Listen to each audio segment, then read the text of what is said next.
What's going on, guys? It's GBP baby. Welcome back to another video. Hope everybody's doing well, and we're going to dive straight into things. Hopefully you've watched yesterday's video. If not, as per usual, go and check it out.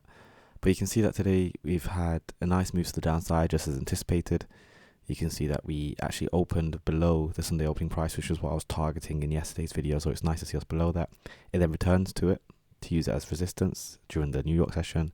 Then price breaks down further, running out both sell stops, which I was drawing our eyes to, and now we're slowly working our way into that old weekly high. If you remember at the very beginning of the week, I had my eyes set on this old weekly high for us to rebalance with, and you can see we're starting to move towards that now as we approach Thursday and Friday. So moving into tomorrow, I expect us to tap into it, of course. I would like to get a reaction off the back of it. Now, whether that's going to happen, obviously we don't know, but ideally I'd like to think that it's a very sensitive price level, and once price taps it, we'll get a strong reaction off the back of it. We do have some high impact news tomorrow, very high impact. PPI tends to send price, as in PPI tends to move price quite significantly. So it'd be nice to see if PPI is going to do the same, is going to do that, as in once we're at that old weekly high, are we going to get a strong reaction at 8:30 at the back of it, and is it going to set it higher? So if we get a break in market structure to the upside on the back of PPI, we should be able to get in some nice setups. To be honest, guys, I haven't been trading much this week just because it's been quite difficult in terms of on Tuesday I wasn't expecting us to rally so high, so my ideal setups weren't not forming, so to speak, as in it wasn't in line with my biases, so I didn't trade. And then today you can see very high resistance before we actually got the breakdown at 11 a.m. So tomorrow, like I said, ideally if we get a nice reversal, or price hits that weekly old high and we start to see price start to gravitate back inside of the range, then I'll probably look for potential setups. But yeah, it's been an interesting week nonetheless. Do leave a comment on how you guys are finding it. I am going to get back to your comments, guys. I do see them.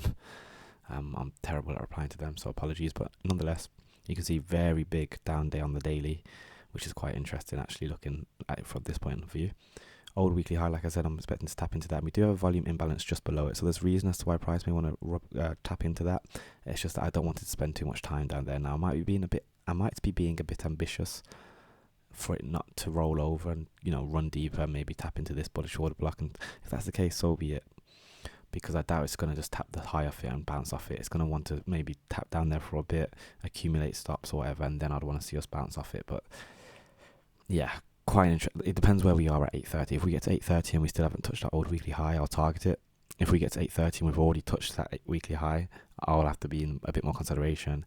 And if we get to 8:30 and we've already touched it and left it, then we should be in for some nice longs. But yeah, that's going to be everything on dollar. Let's go into GBP USD, and you can see we traded higher. We blew past that weekly 25% wick, so this was the highest I expected price to trade this week, because I anticipated us to trade to it first, remember. But anyway, you can see we've blown past it, so that means we should probably go back up to the weekly and look at the wick which we're looking at, and you can see we're starting to trade back into this weekly bearish order block. So now my next level of resistance would be the midpoint of this. So you see I'm just moving. As soon as PD arrays get disrespected, I just look at the next PD array.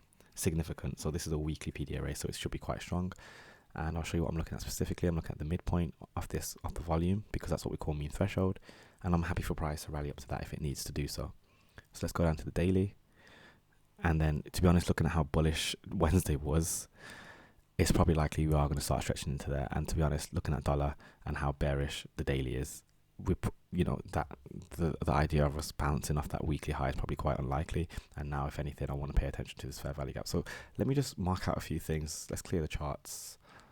I don't want to clear the hourly, but let's just I want to draw attention to this mainly as to where I want to see price trade down into $1 for a fair value gap, and then on GBP in the same way, we have an implied fair value gap above this high basically, but I'm expecting price to draw up into this. And this is also where we have bearish order blocks as well. This is the next bearish order block. You see the open off it there. This is going to be what we call weekly mean threshold.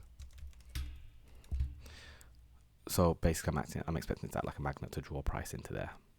So we'll drop down to the 4 hour, and you can see price is quite nicely making its way up there. Like I said, we'll probably rally up into that again. If we touch this before 8:30, then I expect a reversal on the back of it. But if it isn't 8:30 and we haven't reached it yet, then I'd expect price to be pushing into it at 8:30. And obviously, if we touched it and left it, ideally price would have broken down enough for us to look for shorts. Does that make sense? So it's time and then price, guys. Like, I know where I want to see price go to, and sure, I could like a lot of people don't understand. Like, although I know where I want to see price trade to, it's about the time of day that it's doing it for me to be able to frame a trade around it. It's not as easy as just knowing where it's going. You can know where to go in a car, but if you don't know how to get there, you're not going to be able to get there. It's the same way, but the getting there in this sense is going to be the time of day delivering it. So I hope that makes sense. So yeah, I'm looking for us to touch into that, and depending on the time we touch it, then I want to, in fact, what I'll do, just because I haven't really been active in the charts, let's add an alert. So now I should be alerted. Well, I don't know if that worked, but I'm saying I should be alerted when it hits it, and you guys should do the same thing. And when it hits it, you can see what time it is. Oh, it's 8 o'clock, and it's just tapped into it. So what can we expect at 8:30? That we're probably going to either reverse on the back of it or get a strong continuation. But remember, I'm expecting reversals because of the higher time frame narrative. So I hope that will make sense, guys. Let's now finish up on Euro USD, and you can see we climbed nicely into the buy side liquidity pool, which I spoke about. We didn't, like I said in yesterday's video, saying price didn't need to come all the way down here, and it didn't. I drew this high out as an example, but we tapped down and then we traded higher, running out buy stops. Again, not the cleanest of delivery to the upside, but delivery nonetheless. We'll look at the daily, and again, I'm happy for us to rally a bit more. We have to give it room and allow it to. So here's some buy stops above there because it's a daily high. So I'm happy for us to tap into there. We have a bearish order block on the 4 hour just here. So price would be nice if price can reach into there, and then again, depending on time, maybe reverse on the back of it and pull back into the range. Now, if it does pull back into the range, it's going to look like a very consolidated week. But, you know, because you've been following me this week, you'll understand where it's got, like, it'll look a lot cleaner because we're basically just focusing on the end of the week, if that makes sense. But yeah, I'm expecting us to tap into there, and then I want to see some kind of reversal. I don't want to see it push aggressively higher, basically is what I'm saying, because if it does, that means my longer term narratives are wrong. And to be honest, I haven't looked at the longer term time frames for a while. I do need to do so, but yeah, I hope that makes sense. So that's going to be everything, guys. I hope that will make sense. Don't forget to drop a like, drop a comment, smash subscribe, join the mailing list, join the Discord. All the links are in the description, and I'll catch you guys in tomorrow's video. Peace.